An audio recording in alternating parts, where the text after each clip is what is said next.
Welcome all. I'm Roger Berkowitz, director of the Arendt Center, and thank you for coming to this lunchtime talk. Our speaker today, as many of you know, is Robert Pogue Harrison, who is the Rosina Perotti Professor in Italian Literature at Stanford University. He's written many books, and he's widely followed by many of our students for his radio and webcasts.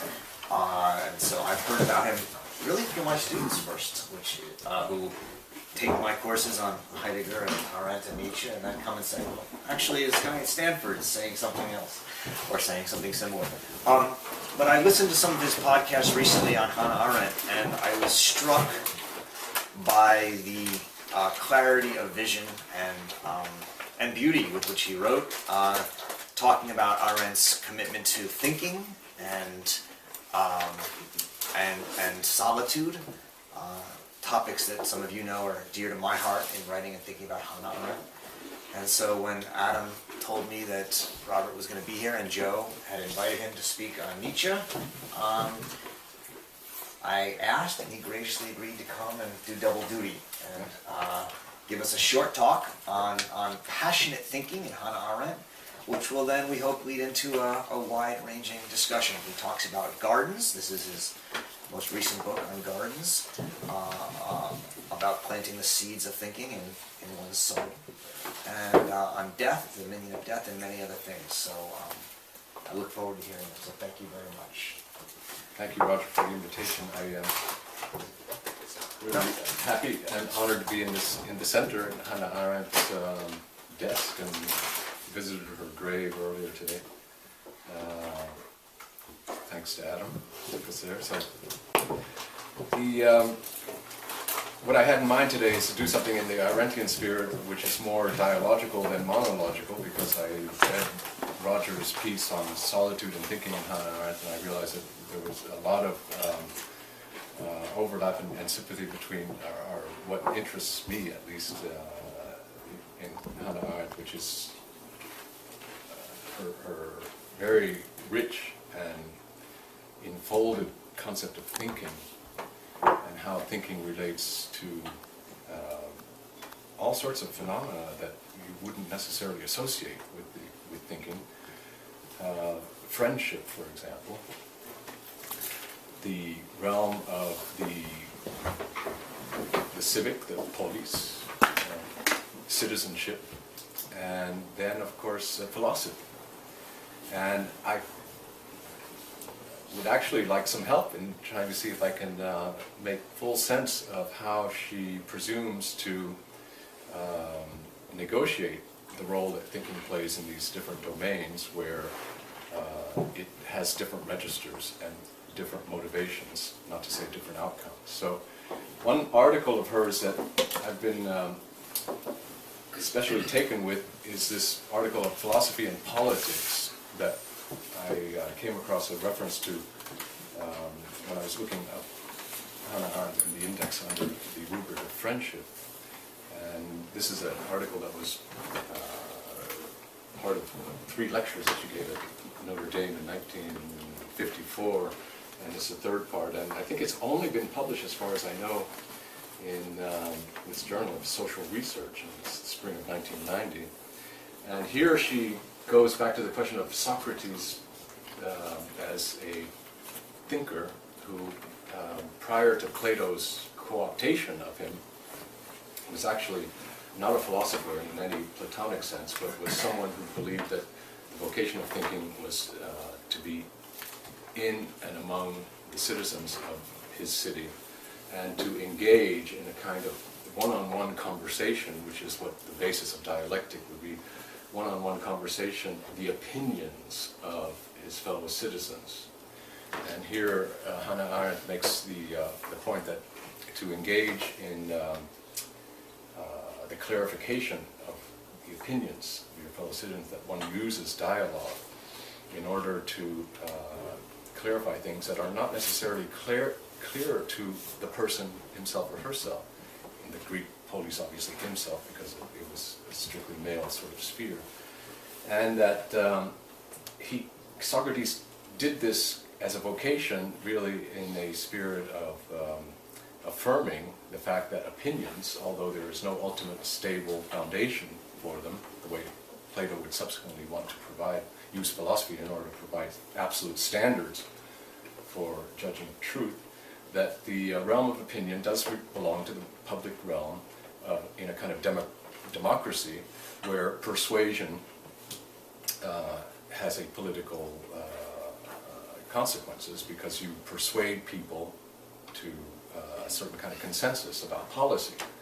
And therefore, the realm of opinion, the doxa, that which appears also in the public sphere, is something that Socrates took himself to be the kind of the maieutic notion of philosophy, that he's going to be the midwife who brings out latent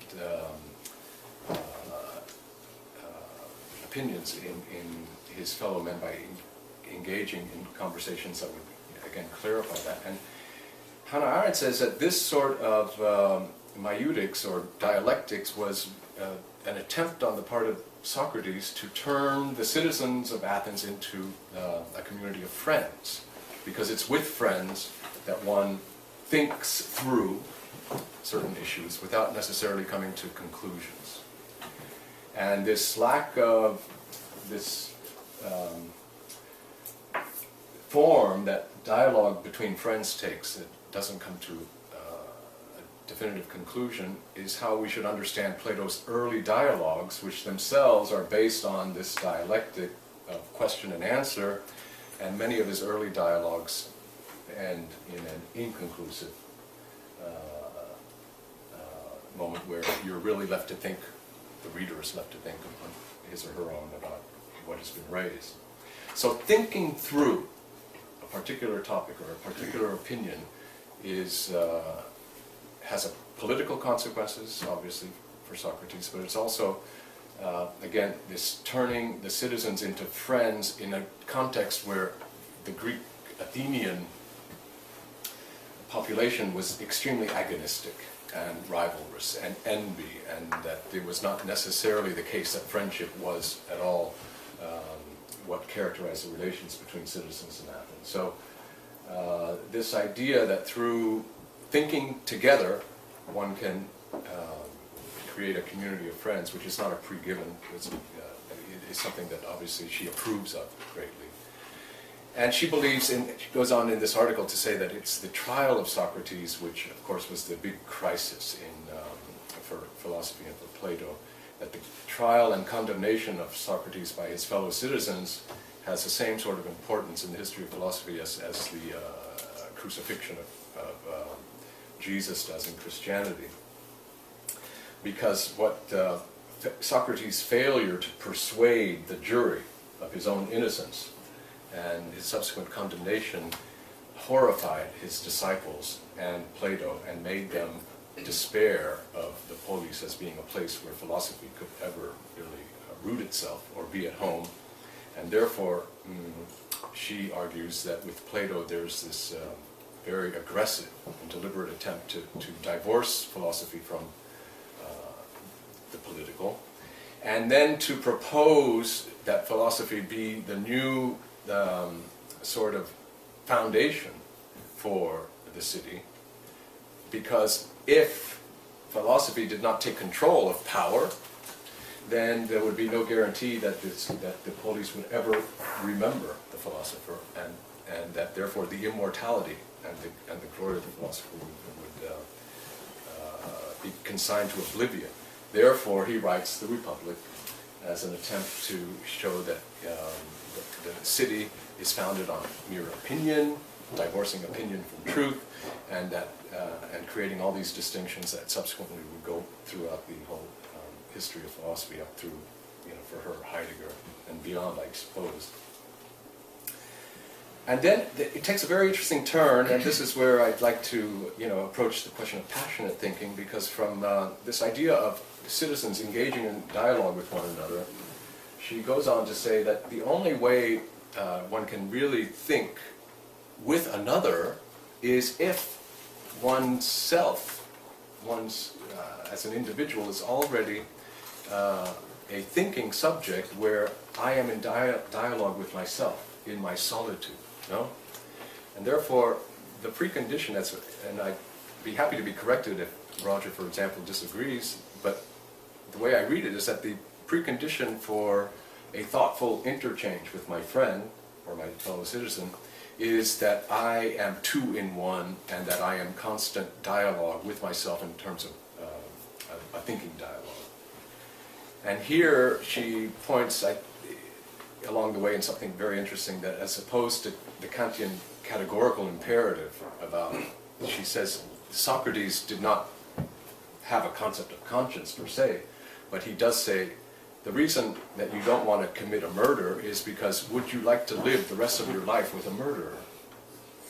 Because that's who you will spend the rest of your life with.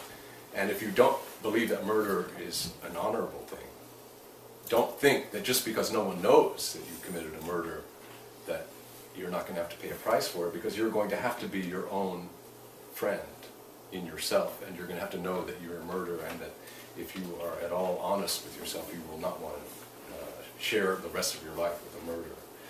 So this idea that thinking begins in a dialogue with oneself, it's something that then leads her to raise the question of what happens under totalitarian regimes, and I know that Roger's written on this very persuasively in the Thinking in Dark Times, about where, in her understanding, one of the main objectives of totalitarian regimes is to blot out any possibility of solitude among the citizens, to drown it out, primarily, I guess, through propaganda. You're always hearing in your head some kind of propaganda that prevents this dialogue of the self with itself, this thinking dialogue to take place. And insofar as such regimes successfully preclude the possibility of solitude in which that kind of thinking takes place, they can create the conditions for loneliness. This is something that I learned, again, from Roger, that there's this difference between loneliness and solitude, and I'm not absolutely clear about why under totalitarian regimes it's a condition of loneliness, which equals a condition of thoughtlessness, which then enables the regimes, to totalize their power over the citizenry. That this then reminds us that thinking in this space of solitude is one of the most crucial guarantees of a certain kind of political, or a certain kind of freedom that will resist coercion in a political sense. And there, of course, we can't help but think of what she had to say about Eichmann, and that the banality of his evil was that he was basically a thoughtless person. He was incapable of thinking because he never had that dialogue with himself, and because he could never see anything from anyone's perspective but his own, and therefore this failure of imagination to have a pluralized view of things leads to a kind of, it's not only a failure of imagination, but it's a failure of thinking. And that therefore it's the extreme thoughtlessness of someone like Eichmann that is the condition for the evil that could be done. And this means that he did not have any kind of dialogue with himself. Now, all that is excellent so far, because we can build a political philosophy on it, we can build a whole theory of thinking, and the Mietsein of Heidegger, and that we're all together in a world where we help each other verbalize our opinions and our ideas, and that in so doing we make sure that we don't succumb to dogmas and to ideologies in the bad sense and so forth. But then she raises this question about the philosopher in the Platonic sense is a different sort of creature than most other people, because the philosopher is someone who experiences the shock of wonder before the very existence of the world. And this state of wonder, which is what Plato and Aristotle ascribe the origins of philosophy to, is one that is fundamentally an experience of something about which you cannot form opinions. So there's no doxa possible in in a state of wonder. You can only basically understand it in terms of, well, let me read to you what she says here, that we have to, there's two statements where Plato defines the origin of philosophy. Wonder is what the philosopher endures most, and this idea that the philosopher endures a state of wonder is a pathos, therefore it's a passion. And so this is where passionate thinking comes into play. For there is no other beginning of philosophy than wonder. And the second occurs in his 7th letter, when Plato talks about those things which to him are the most serious ones, that is, not so much philosophy as we understand it, as its eternal topic and end. Of this he says, it is altogether impossible to talk about this as about other things we learn. Rather, from much being together with the thing, a light is lit as from a flying fire. And she says, in these two statements we have the beginning and end of the philosopher's life, which the cave story of Plato omits. So, this thaumazein, this state of wonder, is one that causes the philosopher to ask these hugely generic questions like what is being, what is man, what meaning does life have, what is death, all of which have in common that they cannot be answered scientifically. But insofar as they are unanswerable questions, she claims the answerable questions of science have their foundation in these unanswerable questions of philosophy. But what is so intriguing to me is that this state of wonder is one that reduces the philosopher ultimately to a condition of silence and speechlessness, because there's something that cannot be said about there's something non-transitive about the experience of wonder, where the philosopher is experiencing this singularity of himself or herself as if at the moment of death.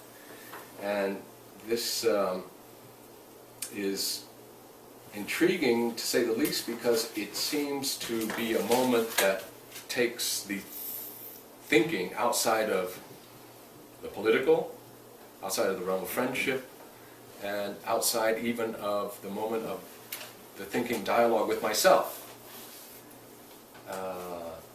And yet, it seems yet to be also foundational somehow for Hannah Arendt, that this moment of wonder is what is the beginning and end of philosophy as such. Post-Socratic philosophy, to be sure. Although Socrates was famous for falling into these trances. Those of you who've read the Symposium will remember that he won't go into agathons for an hour or so, because he has this mystical trance where that moment of wonder has overtaken him, and he can't talk about what he's seeing. It's beyond speech. And of course, logos is the very currency of the political for Hannah Arendt. And then she goes on to say the following, and I'll conclude very shortly. She says that the difference between the philosophers, who are few, and the multitude is by no means, as Plato already indicated, that the majority knows nothing of the passion of wonder, the pathos of wonder, but much rather that they refuse to endure it. And this refusal is expressed in Doxazein, in forming opinions on matters about which man cannot hold opinions, because the common and commonly accepted standards of common sense do not here apply. Doxa, in other words, could become the opposite of truth, because Doxazein is indeed the opposite of thaumazein.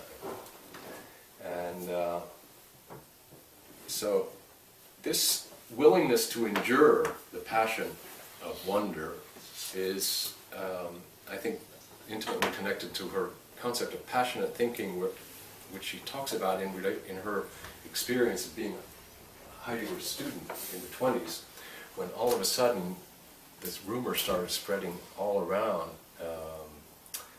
I guess Freiburg, that thinking had come alive again in Heidegger seminars. And in fact, people were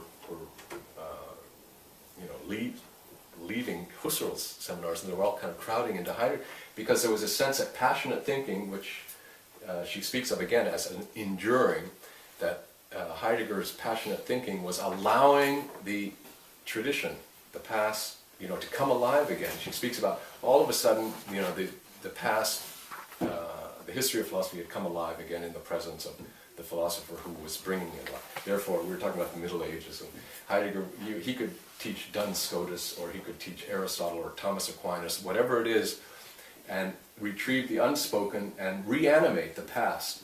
And this, for her, was exactly what she understood as passionate thinking, and we can imagine her as a student feeling the pathos and herself being overcome by this passion, and regardless of whether she went on to have an affair with Heidegger or not, but obviously it has to be some connection about this thinking that happens as a state of wonder, where the past now all of a sudden is speaking in a live voice.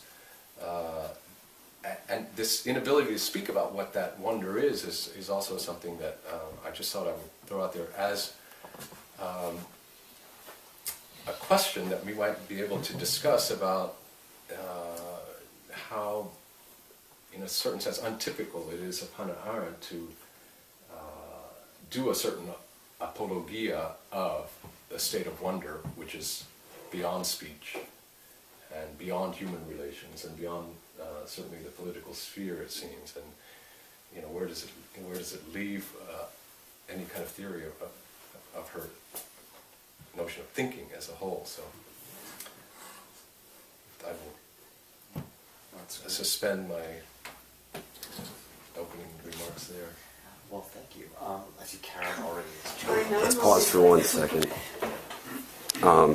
He's got to get going in 34 minutes. Okay. Just so we keep track of that. Okay, perfect. I'll keep track, but just so we're aware. I want to know too. Okay.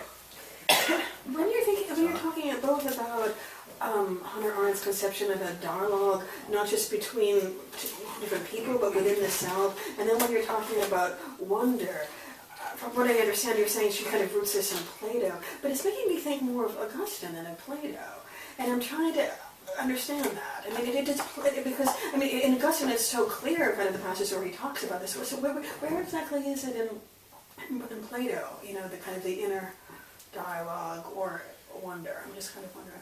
Well, the wonder is one thing. It is in Plato, where he says that the origins of philosophy are in wonder, and I can give you and I think it's a Theaetetus, if I'm not mistaken, right? Yeah. And then the other is the seventh letter, which some people still contest having been authored by Plato, but there he talks about how I have never committed any of my real thinking to writing, because the matter itself, to pragma auto, is something that's beyond speech, and it's only through.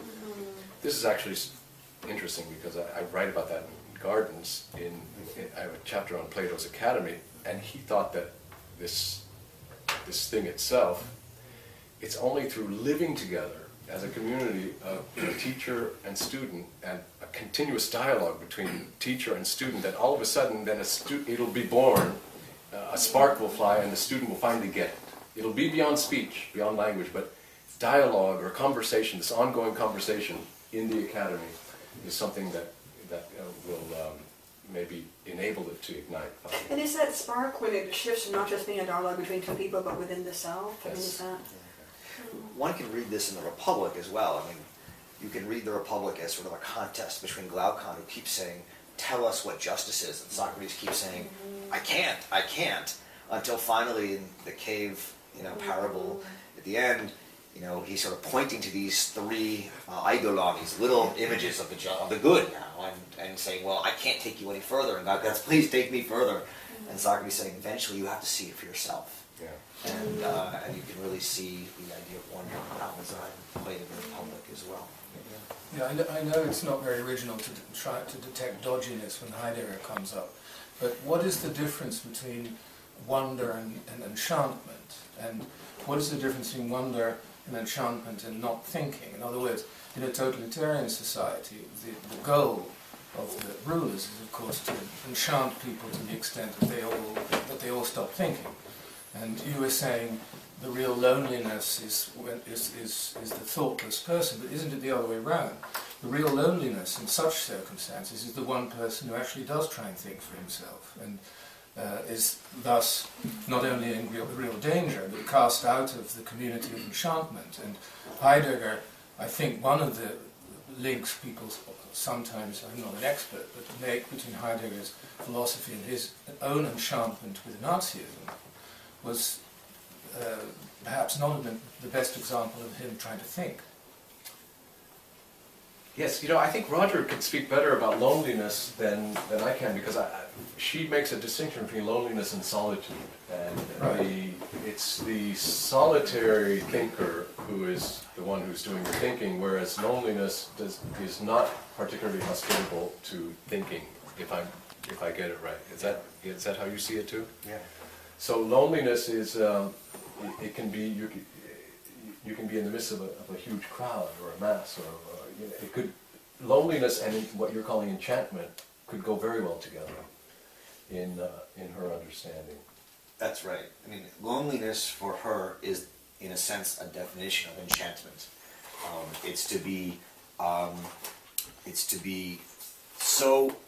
They're both. Loneliness is rooted in what she calls rootlessness, which is certainly taken from Heidegger to a certain extent, although I don't want to say directly, without any change. But rootlessness, in which one is uprooted from one's, traditions and homes and customs, leads one to be lonely in the sense of needing to reaffirm oneself to a coherent narrative of the world to give it meaning.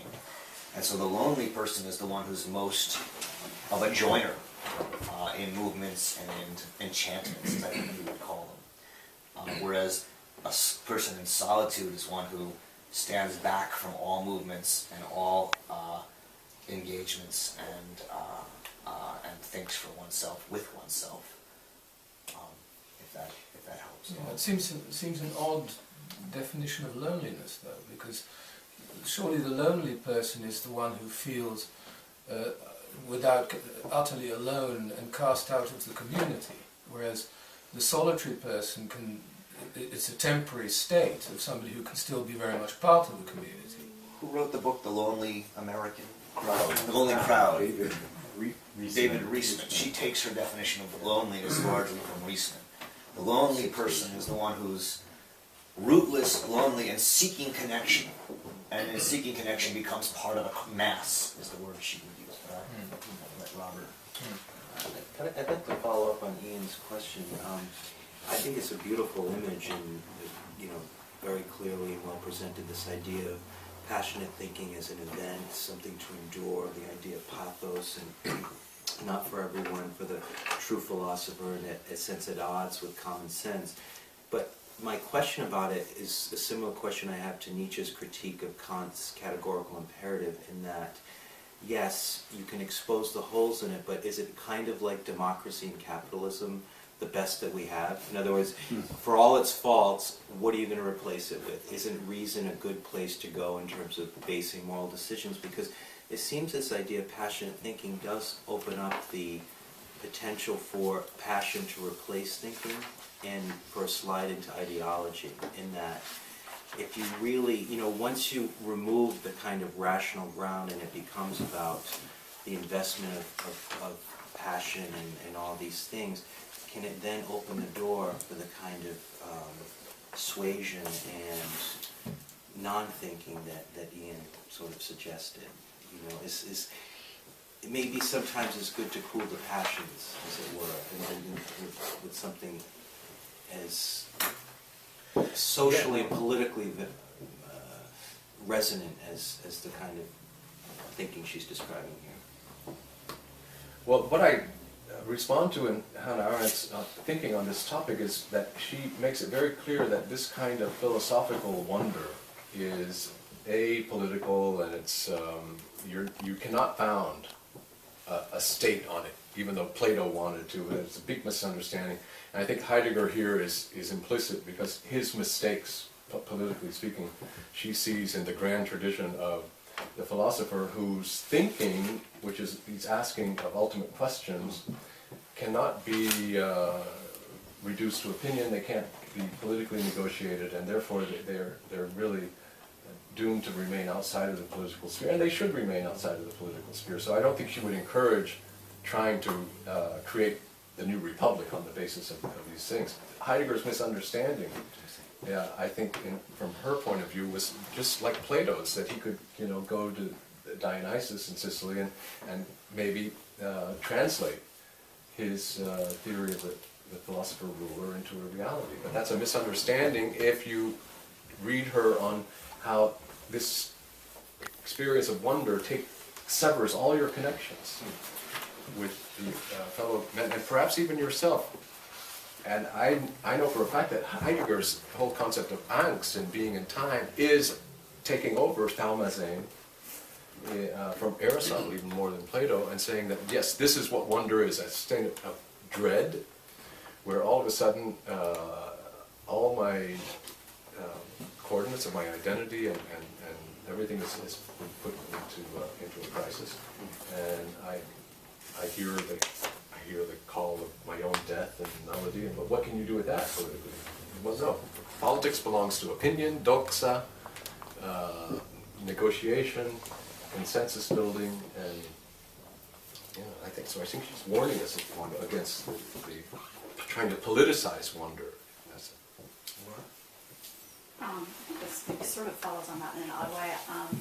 It struck me in your presentation of sort of Arendt's take on these two forms of thinking, the more political and the more philosophical, that your account of the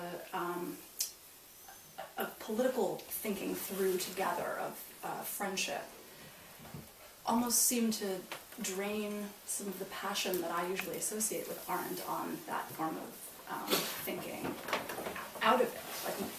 And it actually didn't come across as quite as rhetorical as I think I often get from Arendt. Maybe it's just this essay that kind of pulls you in that direction. So I just wanted to ask you about that, about the passions that are invested in, that are engaged in the exchange of opinions, debate, which is the sine qua non of politics for Arendt, and maybe even thinking a little bit about some of what she says in the lectures on judgment, in comparing the forming of an opinion to an aesthetic judgment. The political opinion is like a judgment of beauty, which is completely rooted in feeling. It's a feeling of pleasure that you take in anticipating the agreement of others, even when you can't demand it. You can only woo it through this rhetorical aspect of your speech. Yeah. It's a tough question, I have to say, because it's true that when she's talking about the kind of thinking, the dialectic between friends that characterizes an exchange of opinions, or thinking through on the level of doxa, that this is associated with friendship, which of course is not for her the sphere of love. And love is more intense, and so I think you were saying that there's something kind of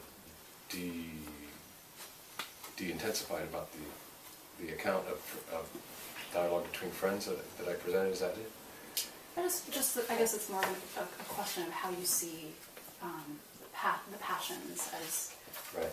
Fitting within that account of political speech, right. as a dialogue between friends. And granted, her account of love is very specific and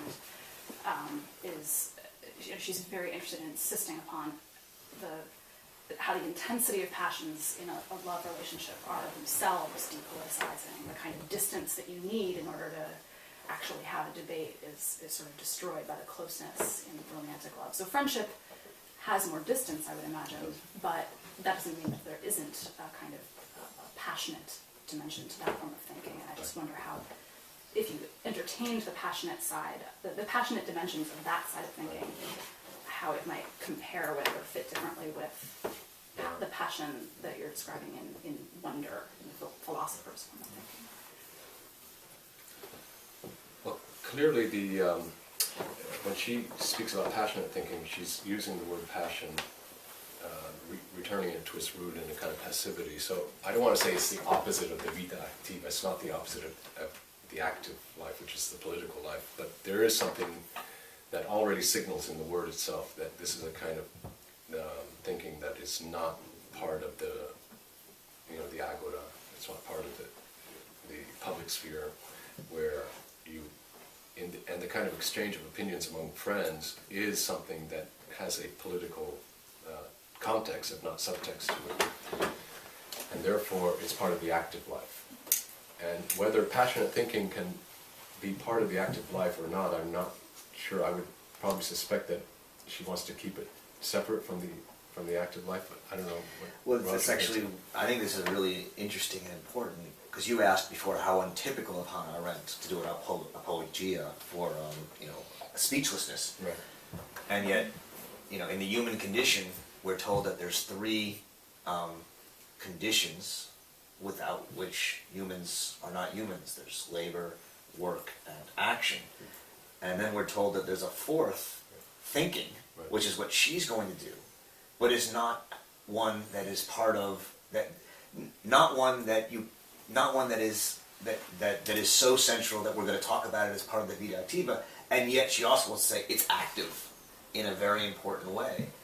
And there's this, and this, I think always has to raise a question of, well, if thinking is part of the active life of some people, why is it not the active life of all? And there's a certain chosenness, elitism, may we say, about those who are going to be able to avoid doxazine and actually endure thalmazine, which is not going to be all, but the thinkers. And that brings us back to, in a way, Ian's question of, it's the few people who hold out this realm of thinking that stand as a bulwark against conformity and doxa becoming overwhelming in a certain way. Yeah, certainly there's, she says that everyone is capable of these moments of passionate thought, but the difference between the philosopher and most others is that we, the rest of us, let's say we're not philosophers, refuse to endure it. We refuse to suffer it, and therefore we flee into the realm of opinion. And this makes it, maybe this could be Hannah Arendt getting some inspiration from categories of being in time, like authenticity versus inauthenticity, because authenticity is largely speechless, no? Yeah. And it only occurs in these moments, kind of the blink, the moment of vision, as Heidegger calls it, and then you fall back into the inauthentic. And how can you, build a community around authenticity? Well, in a certain sense, it's and here she says that men not only exist in the plural, as do all earthly beings, but have an indication of this plurality within themselves. And this idea that there's that plurality is what I find a little bit difficult to reconcile, that there's a two in one in solitude, but that when it comes to the moment of intense pathos, of wonder, it seems like even that self is, it gets singularized and it loses its doubleness. In fact, that's why I would say that loneliness one way to conceive of loneliness is that the two in one of solitude has now become a one, and therefore it's thoughtless, because you cannot think in the singular from one point of view. But when it comes to wonder, well, maybe wonder isn't even a form of thought. I mean, maybe it's just an experience, but you are also reduced to a singularity. And I think it's the two in one is abrogated equally in the moment of thalmazine as it is in the moment of loneliness. So that's where I find it kind of, I'm not clear on how she would answer that herself. I'm sorry I can't answer it more to your sense. I just wanted to put another form of speech on the table called poetry. Yes. And she loves the poets and has great resort to them. Someone came here and gave a talk about the German edition of The Human Condition, where she quotes a lot more poets because she's so immersed in German poetry. And one line of poetry came to my mind. Wallace Stevens ends a poem by saying, "We must endure our thoughts all night until the bright obvious stands motionless and cold." It's the snowman. And then I think of Nietzsche's saying, "I love a poet who can think," a Pindar or a Leopardi. So, is it possible that a deeply human response to the wonder is not silence or a sense of impossibility of speech, but praise and poetry? Sure. And that it too is a kind of speaking that has to be thought about in relation to the political, to the smaller community, maybe the audience for the poem, and even the solitude in which the poem is conceived. So it would be just a tertium quid along with philosophy and political thought, to speak of poetry. I also remember you're using the word narrative, and poetry, insofar as it contains narrative, say Homer, is often the way of binding a fragmented psyche back together, as with combat veterans. And psychologists often speak of how we make narratives about ourselves, but of a severe condition in some people where they cease to be able to do that itself. They cannot make a coherent narrative about their life. So I guess I'm talking about poetry as praise, and narrative as healing, as intertwined things. Take this as the last question. We'll see. One more, okay. He's had his hand up. Yeah. Awesome. Is that because of the training? Yeah, Okay. yeah. Oh, it takes a while to get there, right? Yeah, but as like final remarks and whatever. But we'll see. We'll play. 1:45. Yeah, respond and. Go ahead. Oh, Do you want to respond? yes, I think that she would agree with you that ultimately poetry would be the kind of the language that comes closest to transcribing, that's not the wrong metaphor, the state of wonder, and it's looking at the world and leaving the unanswerable questions. It's making room for them, and the reader of the poem does not think through to a conclusion. It's just the wonder is there. And in that sense, I think she would probably even say that prayer is another form of that, of being open to the wonder, the ultimate mystery or something. The narrative, I think, is a little bit more complicated, only because narrative, if you follow the classical Aristotelian rules of it, it tells stories with beginning, middle, and end, and there's a plot that resolves itself, so that from the perspective of the end, everything falls into place and makes sense. And this sort of organization that narrative brings to bear on experience or on time is something that might distance the experience of wonder, or domesticate it by giving it configurations that obey laws of logic, as narratives tend to do. As unlike poetry, certain kinds of poetry don't necessarily are not held to that same standard of configurative form. I think some people say that Socrates was one of the few people who managed to finish his own life script. That usually you have to watch someone die and then you tell the story from the point of view of the end of it, which gives it final meaning. But that he decided to bait the jury till he died. They killed him so that he would have the last word. I'm persuaded by it. I think Leo Strauss has that interpretation. It's through Xenophon's apology that the Straussians take it. Oh, is that right? Although for Arendt, even Socrates is only Socrates through Plato and through Xenophon and through the narratives that one tells about him, which are conflicting, not unitary. Yeah, I think the Xenophon's memorabilia of Socrates are much underrated if we're giving vital perspective. Well, what she claims is that Socrates made the mistake at his trial of using dialectic with the jury, and this was just doomed to failure, because it's not the kind of method for persuasion, because dialectic is not about persuasion, it's about clarification, and they got really pissed off at this method.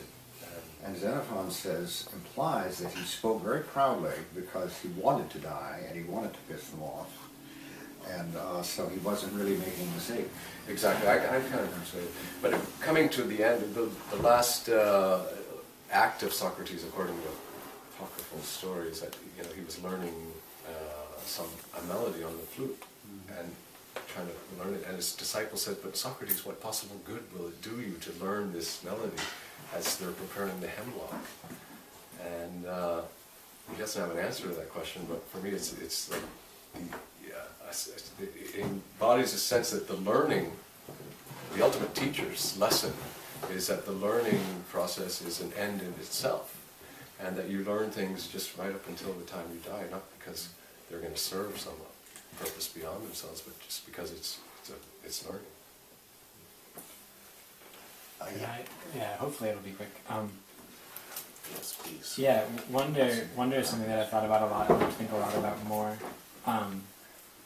I guess I see very different moments of wonder that we don't really have different words for, that I think are important to distinguish. One is sort of what Plato, I think, talks about in the Theaetetus, as wonder at what you don't understand, and this feeling that I can't make sense of this. And that gives birth to a desire to understand and try to figure it out.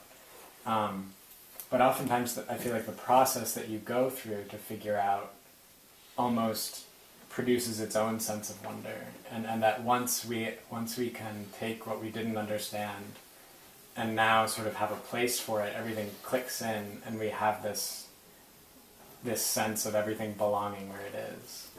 And I guess my question would be, how do you feel that wonder, can wonder sort of lead to a sense of place or rootedness, as a combating the sense of rootlessness or loneliness? Can wonder actually make us feel committed to experience?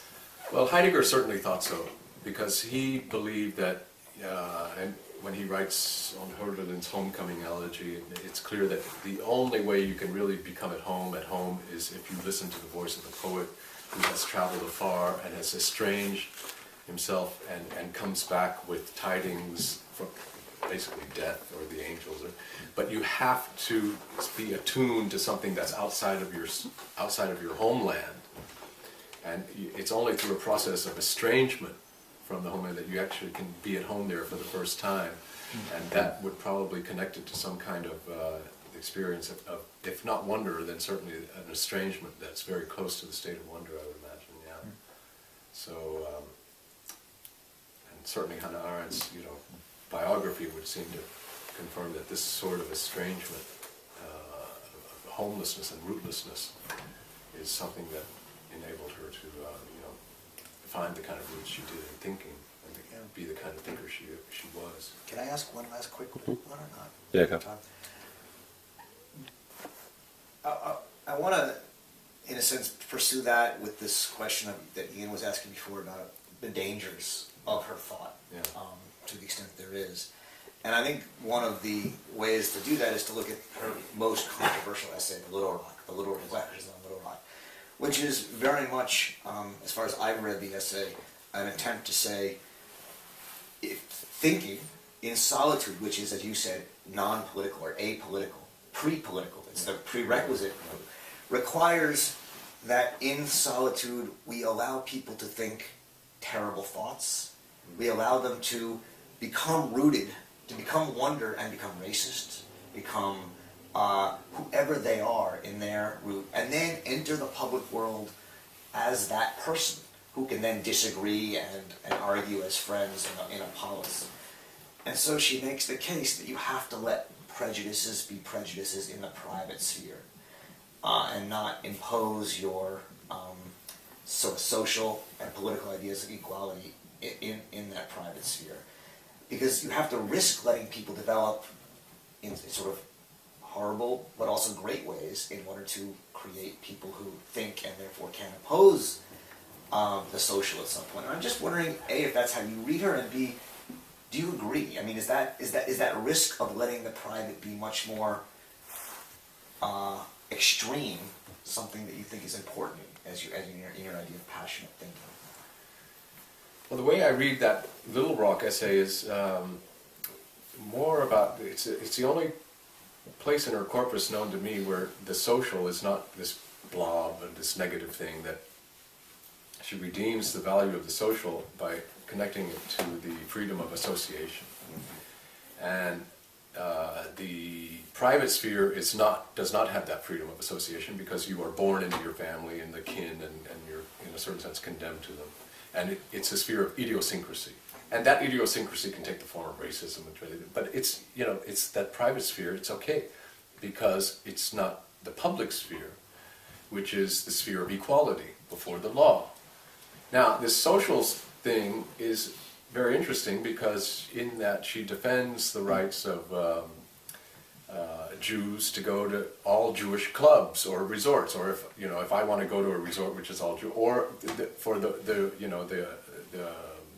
racists to go to an all-white association or something. So, and she believes that the freedom of association has to be cherished and defended, and that's why she defended the segregation laws.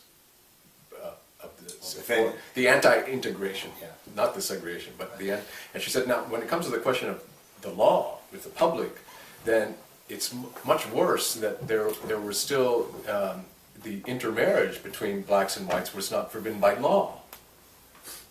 And whereas, the freedom of association was forbidden by law. And so the idea of the social sphere as the sphere of discrimination, I think is a very interesting concept, because discrimination can have a positive valence, it can have a negative one. That's right. Because you discriminate against, but you're also discriminating because you're selective. And we need to be able to choose our friends through a freedom of association that where I personally don't want to be dictated in this sphere of who I associate and who I don't associate with. And I think she understood that it's a very crucial aspect. And of course, I do believe that in the United States we run the risk of over-policing the social sphere, because precisely for the reasons that I understand through Arendtian concept of politics, which is that there are so many failures in the political sphere on the part of the left in America,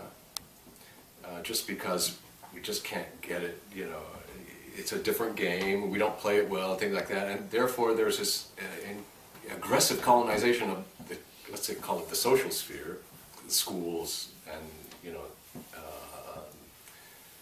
movies or things, and therefore all the failures in the political realm get sometimes transferred into the social, and then the social becomes a kind of a place of terrorism, of too much political correctness and not enough discrimination, in the sense of, well, let me discriminate for myself, who I want to associate with and who I don't want to associate, what I want to think, and what kind of conversations I can have, what can I tell my friends that I will not be liable for in the public sphere. So that's where technologies, recording technology, cell phones, all of a sudden if I'm having a personal conversation at a bar and then all of a sudden it's on YouTube, that's no longer the social sphere. Now we're talking about the public sphere, and to be held responsible for everything that one does in the social, I think, is asking too much of people, of policing and self-policing, because it then becomes, rather than an expansive freedom, it becomes the opposite. So you wouldn't have fired John Galliano? Well, I think that was not a I don't know if that was a social situation, because he made those statements, I think, to strangers, if I were, and that it was in a bar. But yeah, no, I mean, you cannot fire him for political reasons or in the court of law, because he has the right to say what he did. You can fire him because he's your employee and you think it's going to cost you in terms of your public image, and which is what happened. But what did he say? But it was an illegal activity, right, to speak anti-Semitically. In fact, in France, France there's a law. He made some anti-Semitic attacks on some people at a bar, and it was caught on video. And he said that, in Hitler's days, you guys would have been gassed and so forth. So it was a very aggressive anti-Semitic statements that were made. And he has serious drug problems and things. That's what. But you're right. That France does have a law against hate speech or something. Except he's not being sued. I thought he was suing those people. He was fired, but he's not suing it. I don't think he's suing anybody. But they are trying he's not- for something. No, but suing him. he tried faced, by the he faced French the state. allegations of illegal activity Yes. in France. Right. I don't know if that's... And they're actually prosecuting him. Right, I see. Okay. Because their freedom of speech is not protected. No. That kind of speech is not No. protected. Hate speech is In America, I think it is. Yes. It would be Yes. protected, right? Unless there's an imminent danger of violence. Right. Yeah. Also in England, I believe paradoxically, affirmative action is referred to as positive discrimination. In France too. Yeah. Well, we have to let Robert get to his train, but thank him for Thank bringing you some very much, passion to Linda. our thinking here.